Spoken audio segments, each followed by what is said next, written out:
Today's Midday Kentucky cooking segment brought to you by Creative Kitchen and Bath, where you will always cook in style.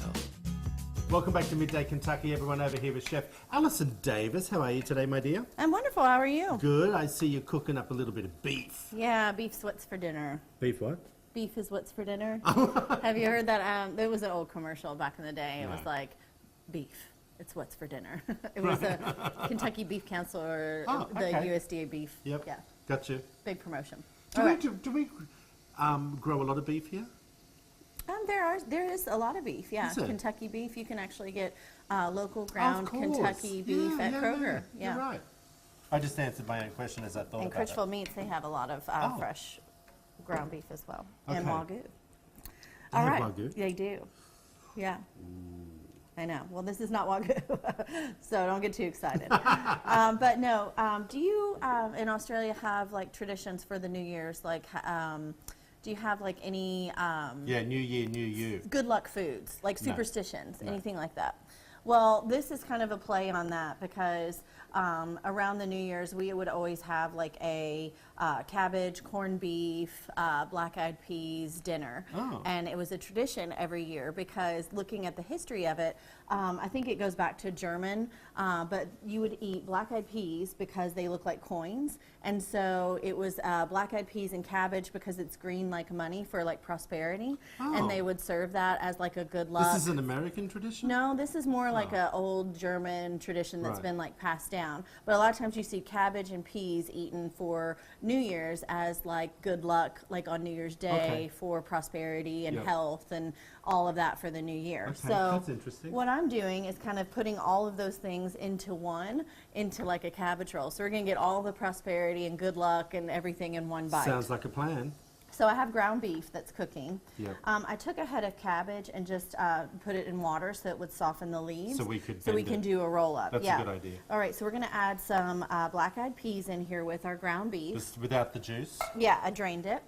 We've got some leeks going in just for a little bit of flavor. You could use onions or green onions. Yep. And then this made me think of your Australian dish, but I thought it would be the perfect binder to go in here in the cabbage roll, but bubble and squeak. I love bubble and squeak. Right, which you'll have to explain to the audience. We have, but what it is. It's just leftover from your baked dinner or your family meal the night before. With mashed potatoes, With right? mashed potatoes. Well, if you have them, or mashed potatoes and pumpkin, and your peas and your leftover meat or anything like that. And you just fry it all up in the morning, and it is the best. But the best is to have it on hot toast. All right. Yep. Well, I have a little bit of leftover potato, like mashed potato, so I'm going to use that kind of as my binder. That's going to go in here so that it'll help kind of hold it together, right?